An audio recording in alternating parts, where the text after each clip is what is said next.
ആവേശ പോരാട്ടം നടന്ന എറണാകുളം മണ്ഡലത്തിൽ 67.28% പോളിംഗ്. മണ്ഡലത്തിലെ പല ബൂത്തുകളിലും രാത്രി വൈകിയും പോളിംഗ് നടന്നു. പെട്ടിയിലായ വോട്ടുകളിൽ പൂർണ്ണ ആത്മവിശ്വാസത്തിലാണ് എറണാകുളത്തെ 3 മുന്നണി സ്ഥാനാർത്ഥികൾ. രാവിലെ 6 മണിയോടെ മോക്ക് പോളിംഗ് ആരംഭിച്ചു. തകരാറുള്ള യന്ത്രങ്ങൾ മാറ്റി 6:30യോടെ ബൂത്തുകൾ സജീവമായി. വെയിലിറങ്ങുന്നതിനു മുന്നേ വോട്ട് ചെയ്ത് വീട് പിടിക്കാൻ വോട്ടർമാർ. പോളിംഗ് ആരംഭിച്ചപ്പോൾ തന്നെ സ്ഥാനാർത്ഥികളും ബൂത്തുകളിലെത്തി. മാമംഗലം SNDP ഹാളിൽ UDF സ്ഥാനാർത്ഥി ഹൈബി ഈഡൻ, വെടിമറ KVLP സ്കൂളിൽ LDF സ്ഥാനാർത്ഥി KJ ഷൈൻ, ചേരാനല്ലൂർ പഞ്ചായത്തിലെ ബൂത്തിൽ NDA സ്ഥാനാർത്ഥി KS രാധാകൃഷ്ണൻ. രാവിലെ 10 മണിയോടെ പോളിംഗ് ശതമാനം 12.72, 12 മണിയോടെ പോളിംഗ് ശതമാനം 30.41 ഉയർന്നു. ഉച്ചയ്ക്ക് വെയിൽ ശക്തമായതോടെ പോളിംഗ് ബൂത്തുകൾ ശൂന്യമായി തുടങ്ങി.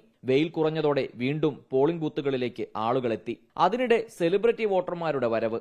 പൊന്നുരുന്നി ക്രൈസ്റ്റ് കിങ് കോൺവെന്റ് സ്കൂളിൽ വോട്ട് ചെയ്യാനെത്തിയ മമ്മൂട്ടിയെ ഓൺലൈൻ മാധ്യമങ്ങൾ ഉൾപ്പെടെ വളഞ്ഞു. വൈകിട്ട് 4 മണിയോടെ 56.64% പോളിംഗ് രേഖപ്പെടുത്തിയപ്പോൾ ഏറ്റവും കൂടുതൽ പോളിംഗ് രേഖപ്പെടുത്തിയത് പറവൂരിൽ. 6 മണിക്ക് പോളിംഗ് അവസാനിക്കേണ്ട സമയത്തും പല ബൂത്തുകളിലും വോട്ടർമാരുടെ നീണ്ട നിര. രാത്രി 7 മണിയോടെ എറണാകുളം മണ്ഡലത്തിലെ പോളിംഗ് ശതമാനം 67.28.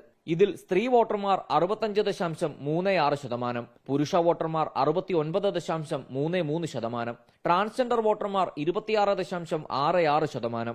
യന്ത്രങ്ങളിലെ ചെറിയ തകരാറുകൾ മാറ്റി നിർത്തിയാൽ എറണാകുളം മണ്ഡലത്തിൽ മറ്റു പ്രതിസന്ധികളില്ലാതെ പോളിംഗ് പൂർത്തിയായി.